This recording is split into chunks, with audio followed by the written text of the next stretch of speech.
Let's jump in and take a look here inside Poser. Here you can see we're inside the material room. I'm going to click with the eyedropper to select my Crystal Golem figure. In his materials, just go down to Crystal Golem. Here you can see in the ambient color channel we have this black and white map driving the amount of that color.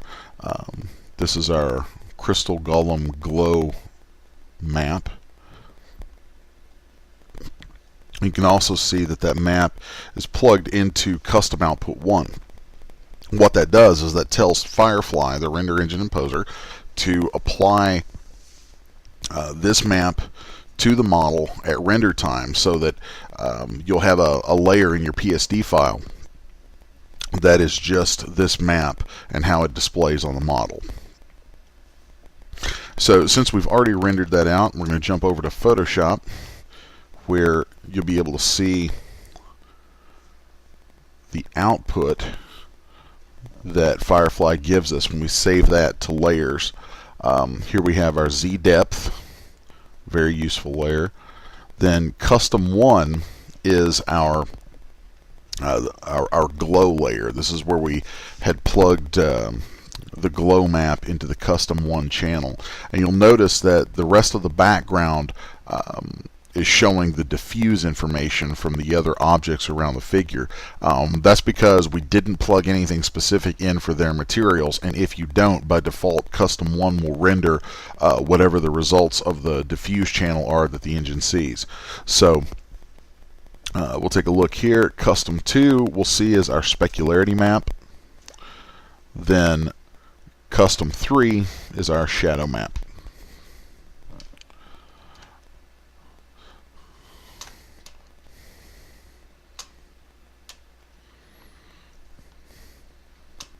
So let's take Custom 1,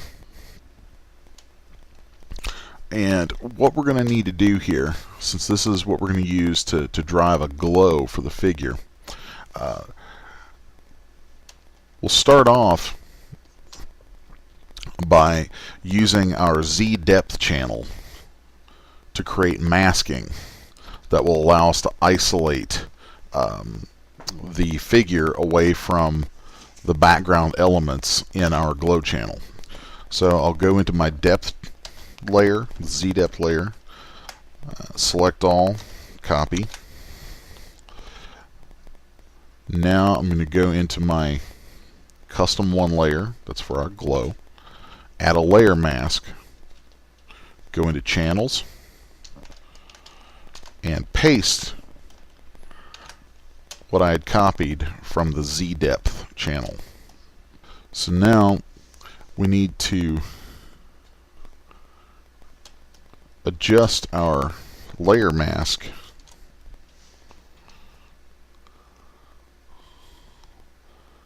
and here you can see how easy it is to just use levels to adjust that layer mask to isolate things based on its depth from the camera. Then from there we'll just tweak that a little further, sharpen that masking up. Then I'm going to take the lasso and finish isolating this. Okay, there we go. So now that we have all of that isolated, we'll turn on our beauty pass. I'm going to add a solid color. It's going to be set to black. And turn on our glow layer. And then we're just going to combine those together. Now I'm going to select all of that, create a new solid color layer, and you'll see that I've chosen a color that is based on the glowing color from the cracks of the model. So we hit OK, and then we'll go to our channels, go into Color Fill 1 Mask, and paste what we had copied from our glow layer. Next, we're going to come back over to Color Fill 1 and rasterize that. And there you can see already, as we turn that off and on, that solid color applied into the glowing cracks of the model. Now let's set the layer blending on that to screen, and then we'll open up our layer style and add outer glow. Let's set the opacity to about 80, and click on the color swatch so that we can then select the color of our glow from within the image. Hit OK. We'll bring the opacity down on that just a bit. Then from there, we're actually going to do a little bit of work with our specularity layer. I'm going to hit duplicate layer, and the first thing we're going to do is use Z depth to create a mask to separate the background specularity from the foreground specularity.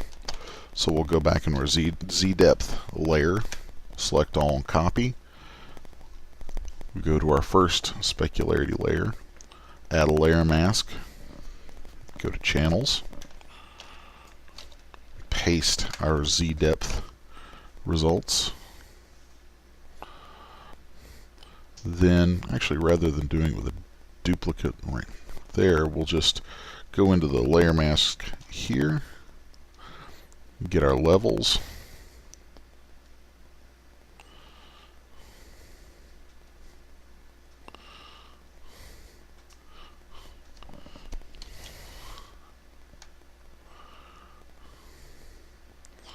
and so here you can see the foreground being isolated from the background. Now we'll duplicate that layer.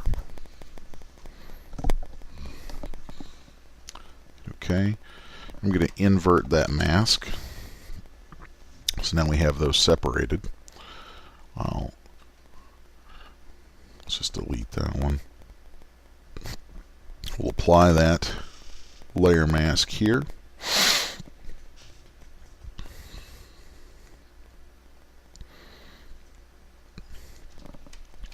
Now we can use levels to push the specularity and really bring out those hot spots and details with that. We'll do the same in our other separated layer. So now you can see the amount of control that we have with that.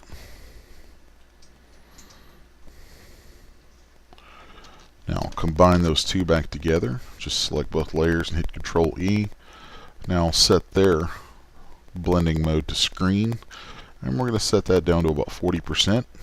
Turn on our beauty pass, turn on our glow. We're going to put the specularity beneath our glow, and then also beneath the glow we're going to move our shadow pass, and then set that to multiply.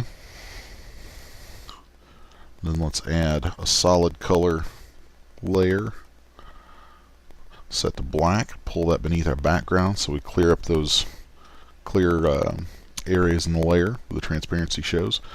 And last but not least, let's composite all that together into one layer,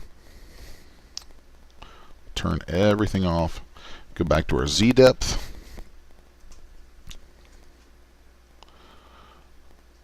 we're going to duplicate that black color fill, turn it on, and now we're going to combine that with our Z depth. The reason for doing that was the Z depth came in with the image's natural alpha transparency sections clear, so we wanted to fill those with black to represent the farthest distance away. Now we'll select all, copy. Now we're going to go over to our channels and paste our Z depth into our alpha channel, and what this is going to do is give us depth information to use in a lens blurring filter to give us more of a photographic effect on the final image.